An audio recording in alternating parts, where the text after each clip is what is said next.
I'm so tired. I had such a long day today working and coming home and cleaning up and blah, blah, blah. It's like you can just tell it's about trying to get sympathy, trying to get you to feel something for them or to do something for them. There's a boundary between that person and me. That boundary is I am an individual person, autonomous person, and I care for you, but that doesn't mean that I am inherently responsible for your emotions. And so, what it feels like to someone is when you start to feel more responsible for someone's life, their outcome, their poor feelings. Hey, everybody, it's Bianca. And it is Emilia. Welcome back. Who loves being guilt tripped? Isn't it like such a great feeling? Like people, making you feel terrible about yourself in order to get you to do what they want. It's a fun feeling, right? I can't say I've had any fun with guilt trips. As a matter of fact, it's been like one of the worst things ever. It's absolutely brutal. And unfortunately, as you and I both know, it is a shared experience that so many of us have where the people in our life who unfortunately for whatever reason don't know how to express their needs, don't know how to ask for what they want in a healthy way, don't know how to get the things that they need, they use these really hurtful methods and tactics to get the things that they need. And unfortunately, it's usually at the expense of other people. What we are going to be diving into today is how do you identify when you're being guilt tripped, and how do you really navigate through that? Because it's such an uncomfortable experience for us when people know what we feel bad about and people kind of know our weaknesses and they know how to use them, not maliciously, not because they're being malevolent, but just because it's what happened to them. And so that's the only method that they learned how to use in order to get their needs met. And you and I just got off of a call with one of our listeners and a client of mine who experiences this to a really, really severe degree. Unfortunately, her family does not understand at all how to express their needs, how to express the emotions that they're feeling, how to say, we miss you. We don't really see you that often. We would love for you to come around. We're scared about family members in our family. And instead, they use these really significant guilt patterns and guilt trips on this person to make her feel really bad and to get their needs met. And every time I talk to this client, she just tells me worse and worse stories. And I'm like, oh my God, like, of course you feel terrible. And of course you don't know how to like navigate relationships when this has been your whole life, every experience that you've had. If you had to sum it up in a nutshell, I kind of already said this, but why, from your perspective, do people use guilt trips? And how did we come to learn that tactic? That's a great question. And I appreciate it very much because dark psychology has been something that I have gravitated towards so much because I had been at a long part of my life, not just at a point, a victim of a dark psychology and emotional manipulation. So I tried to understand why I would feel like practically crap all the time, or why after certain engagements with certain people, I would always like feel guilty or feel like I was clawing for love or approval or respect or just like what I would imagine a healthy feeling would be after an engagement with someone, be it family, friends, coworkers, etc. And so like I dug deep into the darker sides of psychology and really found um, this, which is guilt tripping, just kind of to ground ourselves in a shared definition. It's a form of emotional manipulation, meaning that someone who deploys, it's a skill, it's a tactic, it's a mechanism, strategy by which someone is deploying this strategy to someone else, right? So that ultimately they, like you had mentioned, get their needs met, or they get a combination of needs met. And it extorts what's called a biological imperative within human beings, which all of us have, which is that we've talked about in many podcasts before. Our deep need is a fundamental need to belong with one another and to Mm. have strong relationships and good relationships at that. And so we inherently as human beings walk around with this, well, if someone does something for me, I feel like I need to reciprocate, right? If I'm in a relationship, let's say it's a family member, right? You're going to ultimately want to give and receive love, right? That's just the basic exchange of belonging in many, many ways, right? And so the person who is deploying the guilt trip is using that need against you so that their needs get fulfilled, ultimately manipulating and extorting a biological imperative that you have to get their needs met, which is just why it's called dark psychology, is because it's a it's covert manipulation, which means that you're trying to get something out of someone without disclosing ultimately what the purpose of that is, as opposed to what you had mentioned, which is going into vulnerability. I miss you a lot.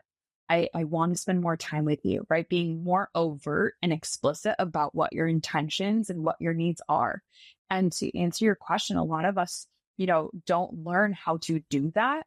And so more often than not, more of us by social learning, we pick up on these skills and these tactics of dark psychology when we don't have appropriate languaging to express vulnerability or to express certain emotion. We've learned psychological tactics to contort and manipulate situations and conversations with people so that we can get our needs met. And that's why it's in that dark triad of dark psychology, because at the end of the day, if you were to just express vulnerability, you would still be able to get that need met just as much or just as probable, if not more, than deploying these tactics. But more often than not, people don't. So, Yeah, that yeah. makes perfect sense. That makes perfect sense. It's a lot of us don't feel really in control of our lives. We don't feel like we can control like outcomes. We don't feel like we can ask for what we need and have our needs met. And so a lot of people have to resort to these darker tools. It's Mm. so hard when you're on the receiving end of that. And I'm sure so many of our listeners have really been through that experience where it's like you just feel so gross Mhm. when you're like when you end up agreeing to something out of guilt, or just when someone is trying to guilt trip you and you're in the scenario of it where you're noticing that they're doing it, but you feel so stuck in it you don't know how to get out of it. Can I I add think this is a something good. onto that really quick before Yeah, you please. transition? That feeling for all of our listeners, I want to make sure that they understand what that feeling really is, because in one-on-one client work, this is something that more often than not, our intuition feels it, right? That gross feeling, it shows up in our gut, but we don't know what it actually is. What it actually is the manipulator making you and doing whatever they can psychologically to make you feel responsible for their feelings and for ultimately what it is their emotions are being had. So for example, right? Um let's just say the manipulator deploys a tactic where they had hosted a party or they had hosted a family gathering. And all of a sudden, you decided because it was more aligned for you to go continue, let's say, having a self care night for yourself. You decided not to go, right? That was within integrity for you. And you said that you don't want to go. The next week, they give you a call, and in passing, they might slide a passive aggressive comment saying something along the lines of, you know, I'm let's just say something happened at the party and then all of a sudden they say, "Well, that wouldn't have happened if you weren't there." Something like that, it feels icky to Or receive. like or like, Go, "Oh, go, go. you missed this really great thing that happened at the party," in, like, this really, like, condescending voice. Or like you totally missed out. You wouldn't know. But like, like those little slide passive aggressive, it has a weird like backhanded compliment type feel where your gut picks up on it. It like strains the relationship because you don't really feel like that was fair and it was maintaining a mutual respect to the relationship itself. And it's Mhm, because of the fact that that feeling is this it's extorting how you are responsible for the manipulator's emotion, which is not the case. And intuitively, you know that you are not responsible for other people's emotions. Other people are responsible for their emotions. But if that manipulator deploys a tactic where I felt like crap because you weren't there or something like that, like, I wish you had gone. It would have been a lot more fun with you.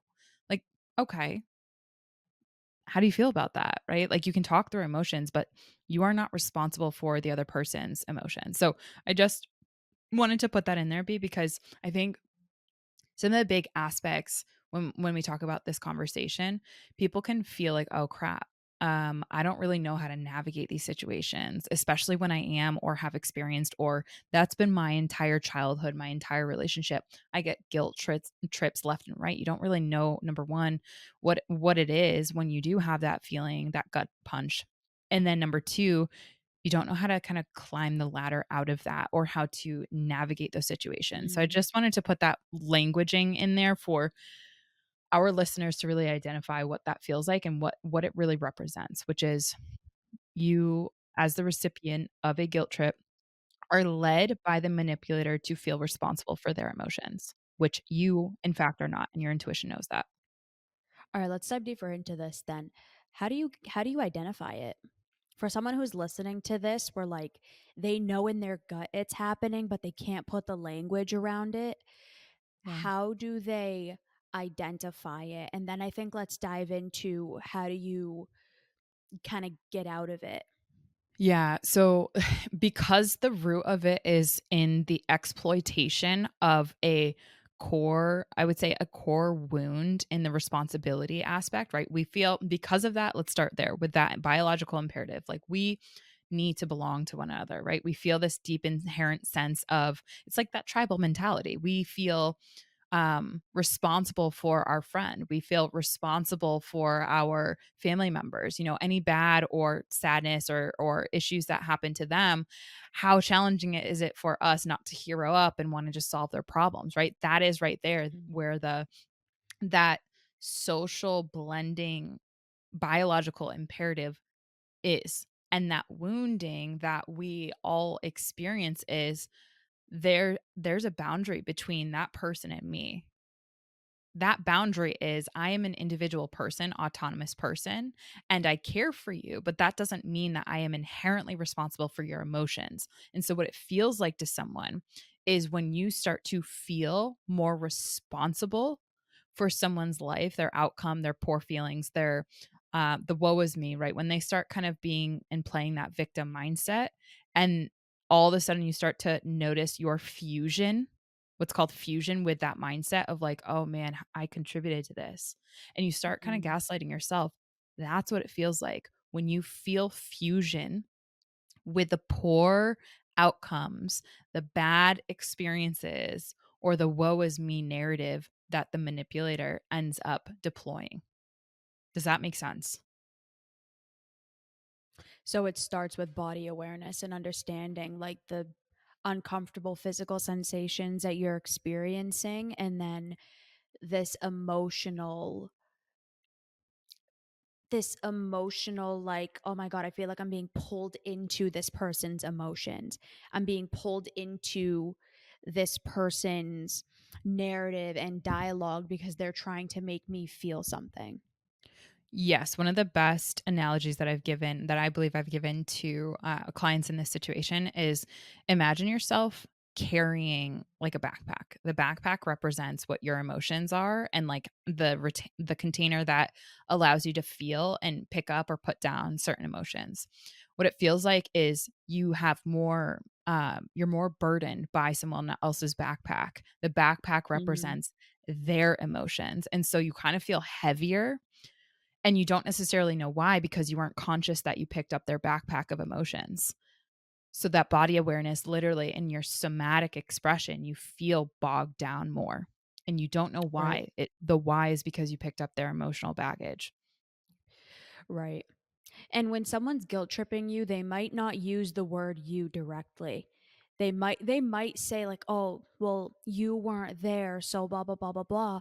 But they also might say, "Oh, I was feeling so sad and this and that," and like really making it about them, but you know that their intention is about you or something that you did. So they might outwardly say something like, "You weren't there, you didn't go, blah blah blah," or they'll be like, "Oh, I'm so tired. I had such a long day today working and coming home and cleaning up and blah, blah, blah." It's like you can just tell it's about trying to get sympathy, trying to get you to feel something for them or to do something for them.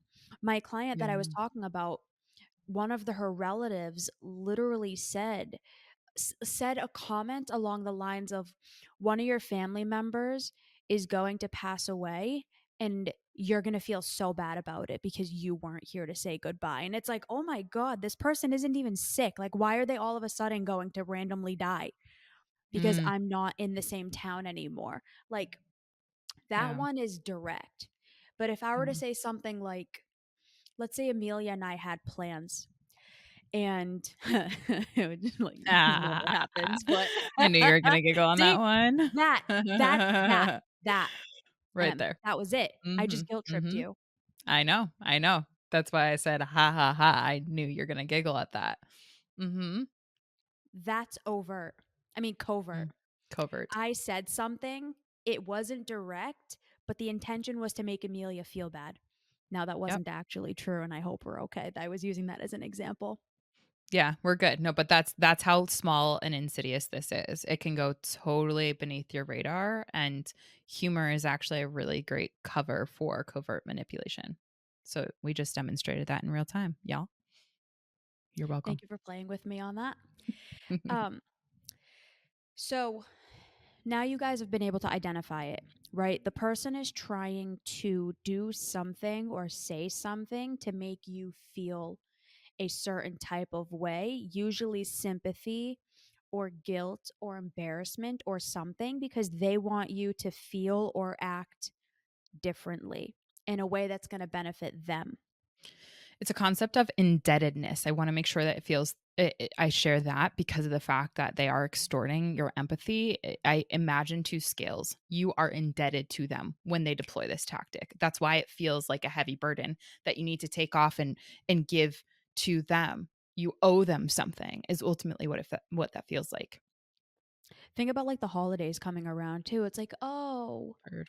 you're not coming to Thanksgiving, but everybody's coming. It's Mm. like, "Oh, you have other plans?" It's like you're indebted to them in some way to go visit, or Ooh. you're indebted to Ooh. go to this certain party or to go to this certain experience, whatever.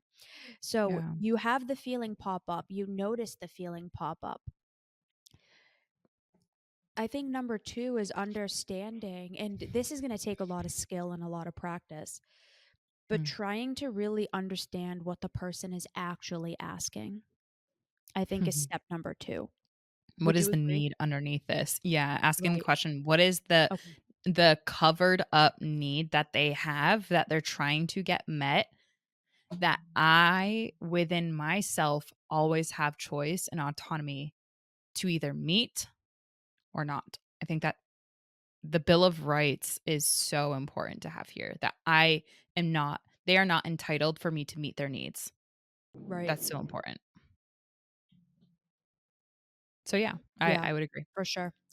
So Nonviolent communication is a communication style that does this really, really well. And I got this from you, so thank you for introducing this to me. Thank you for leaning into it. Nonviolent Nonviolent communication is a method to express your needs in a way Mhm. that is, to use its terminology, nonviolent. Violent meaning you're directing it towards a person, you're aiming it towards them with the expectation that they're required to meet your Mm. needs, or they are responsible for your emotions. So, a nonviolent communication, if you're using that stance, what you could say is something along the lines of, let's use the example of me trying to guilt trip Emilia that I never get to see her. She could use something along the lines of, it sounds like you feel kind of hurt, or it Mhm. sounds like you feel sad, or it sounds like you miss me. Because what I was trying to do in that is make her feel bad that we never see each other. So the need Yeah. underneath that is, I want to spend more time with her. This takes a lot of practice and this takes a lot of skill. And this is not us trying to get people to mind read, but the purpose of this is to understand that whenever someone is using a guilt trip, it's because there's a need underneath it that they're asking to be met that they don't know how. So you could even say something Yeah. along the lines of, it sounds like there's a need there that hasn't been met. Yeah. Can you go deeper into what that need is? Or it sounds like you're feeling, maybe hurt. Like, can you help me explain what it is that you're feeling? Mhm. When you can identify what the need is, you can kind of help them to ask it in a more direct way. And then you can say yes or no, which you have full autonomy to be able to do. So Mm. like, can we role play for a Yeah, sec? let's do it. Are you game for Let's do that? it. Okay. 1000%. Em, you like really never make time to see me. Mm. B, I hear you so deeply. And I just want to recognize that it sounds really emotionally charged, and that's okay. When I hear those weird words, B, that I never make time to see you, number one, I think that that's a blanket statement. And I don't think that that's fully fair to me. That's okay. But when you do come at me like that, I feel like there's more underneath that. And because I care about you, I would really love to hear what the unmet need underneath that is. And do you mind next time kind of letting me know where that's coming from and what's underneath that? Mm, cool. So let me pick apart what I just did there and what happened. So I feel, go ahead and repeat the statement that you said, B. What did I say? You don't make time to see me, or you never see me anymore. I feel like you never make time for me anymore, or something like that, right? Yeah. Number one and never, right? So what I did was I shared, and this is the principles of nonviolent communication, which I think is fascinating because we don't think and we really don't identify that our communication is inherently violent. But when you start Mm-hmm. to learn about nonviolent communication, you start to realize most people are actually speaking a form of violence in their words.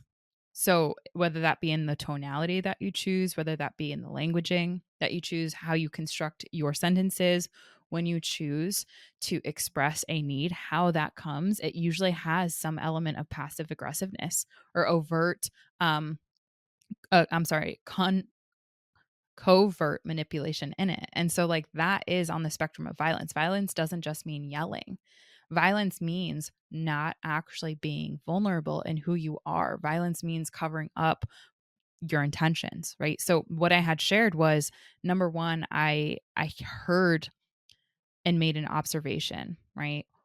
It sounds like that's really emotionally charged. And I created a safe space for that. It's not a judgment. That was just an observation. So that's number one. The emotion, I mentioned what I feel, right? Around that, which is ultimately like I feel like I can't even recall what I had said, You but said you feel like that's a blanket statement. I feel like that's a blanket statement. What I didn't put was the actual emotion. I feel betrayed when blanket statements are made, right? Betrayal is a feeling, or yeah, is a feeling, right? Because I need, and then I exerted like what my needs are. I really need, and because I honor our relationship, I really need maybe you not blanket statementing me or whatever I had said. And then the fourth element of NVC is request, right? I made a request. Next time you have a big feel or a big emotion, or you feel this way, if you could maybe come at it with less charge and maybe express what the need is that's been unmet there, that would be really, really helpful for us to actually meet that need, right? So, observation, emotion, need, and request. That is the fundamental element of NVC. And you won't see that happening with a lot of people because of the fact that we, number one, are not taught to stop and observe, right? It's always just like me, me, me, me, me, me. I need my needs met. We don't observe how other people are coming at us because our egos are already locked and loaded to try to shoot back, fire back, right? So we speak over each other. We don't necessarily connect into what our emotions are. So when we feel it, we don't know how to kind of parse apart the difference between a feeling and emotion, what's ours and what is theirs. And when there's manipulation going on or a guilt trip going on, we struggle to know what is ours versus what is the manipulators. And then we certainly don't have a lot of repetitions in the addressing what our actual needs are. I need connection with you. I need to share physical proximity space with you. I need to go on a hike with my friends. I need to XYZ, right? Because we are taught from a very young age, more often than not, that our needs don't matter. And if we do happen to express them and they do go unmet, we slowly develop this narrative over time that our needs aren't worth bringing up or aren't worth expressing to the people that we love and care about.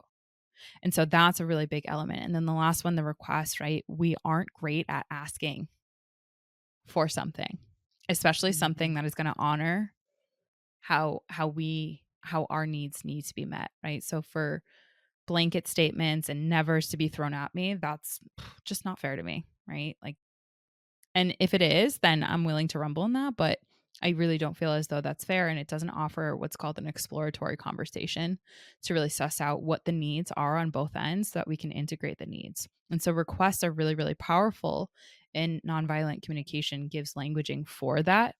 And guilt trips are the complete opposite for that. It doesn't care about both needs. It doesn't care about both requests. It does not care about both people's emotions and feelings, and it certainly doesn't care about, because it's not even bearing witness to what is being observed by both sides.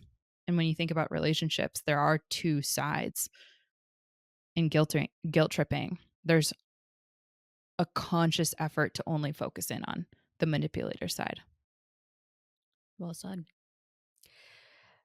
We hope that this provided a sense of certainty and some hope that there's skills and there's ways to overcome being guilt tripped and understanding it and recognizing it. Usually, when people are guilt tripping, it's not because they're these horrible people and they're trying to manipulate you. And it's usually not intentional. It usually comes down to a lack of emotional intelligence and emotional awareness. And in all honesty, they don't know how to express their needs yet.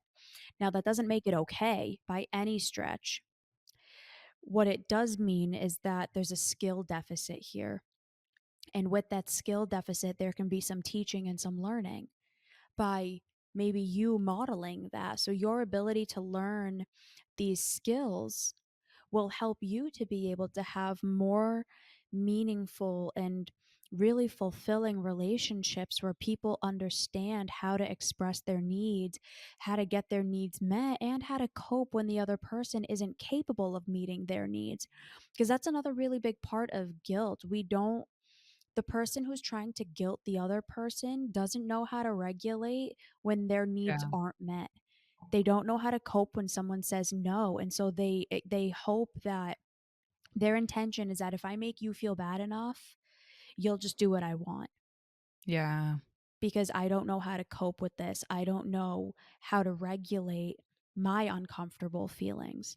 So, the ability to understand these skills is really going to make a huge impact on your life and the people around you. So, Emilia learning how to get really good, you learning how to get really good at NVC and expressing your thoughts and needs, you kind of helped, not kind of, you helped me learn how to do the same and helped me learn how to better communicate with you and with other people so that my needs could be met, your needs could be met, we could have more safe dialogue and really have a better relationship in the end.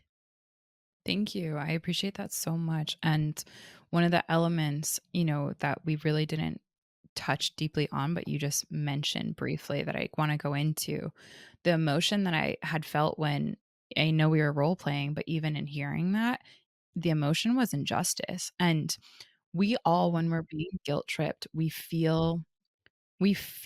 have emotions and then we have feelings, right? So feelings are the thoughts, our interpretations, the meaning that we assign to the emotions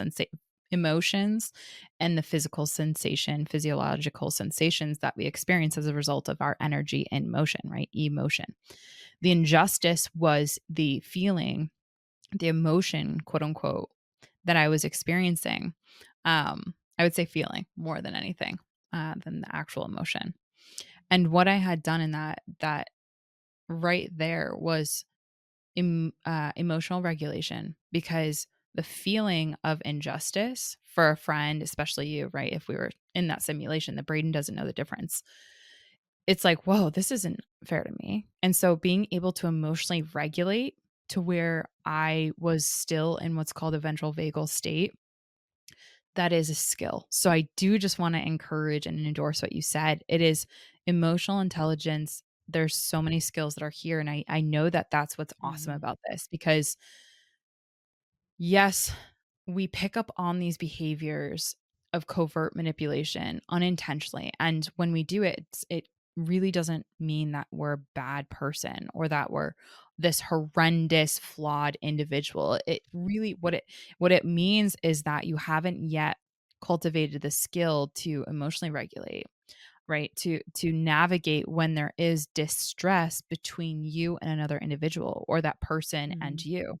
Our mirror neurons are there to get dysregulated when there's someone on the other end that you have relationship with is dysregulated. So be even just saying, right, like, I feel like you never, that is a recognition in words that really essentially communicate to my mirror neurons, you are dysregulated and there's distress in our relationship, which throws off our homeostasis. And when that happens, whether it be through a very overt manipulative guilt trip like that one was, or a covert, very sneaky underneath the surface guilt trip, our mirror neurons, our bodies, our neuroception picks up on that. And immediately our bodies go into, let's just smooth it over. That's why it is so valuable to really learn about some of these things. And we just want to celebrate you if you've been able to listen to this entire podcast through and through, and you're starting to pick up on, holy crap, I'm seeing this come up in my life. Like, celebrating you, because you have just, even by listening, learned more about guilt tripping and the elements that are involved with it on both sides. And just that awareness is a great first start to really increase your emotional attunement, your emotional intelligence, and all of these communication skills that can ultimately help all of us not only get our needs met, but also, if you might be that person that might hold up the mirror and say, it sounds like there's a need that's going unmet here. Let's dialogue about that. Let's talk about that, right? You might be that more growth oriented person in your intimate partnership, your relationship, et cetera, et cetera. And there might be, ahead of you, just what Bianca just described. So thank you for that compliment. And I Mm. know that you being able to lean into these emotional intelligence skill sets and communication elements has allowed you to have more of your needs met. And that's just really the win for me when I hear that for more people, and I hope that's the hope that we can uh, produce in the world through this podcast episode. And obviously in a short podcast episode like this, we're not able to dive in depth around more of the how to of these things. So if you're looking for more tangible direction on how to do this, please reach out to us. We do free calls every single week. We hop on one-on-ones with the community all the time. We'll message on Instagram and Facebook with our community. And if you're ready and interested in working with us one on one, Emilia and I are both taking new clients for therapy and coaching, which will be an incredible opportunity for you to learn even deeper how to apply these skills. If that's something you're Mhm. interested in, please shoot us a DM. Let us know. Em, what is your episode suggestion? My episode suggestion is 308. What stories are your inner critic writing? Inner critics are really Mm. good at guilt tripping. That's why I suggested that one. You? 306, how to not get walked over. All right, everybody. We hope you enjoyed this episode, and we will see you next time. Bye. Bye, everyone.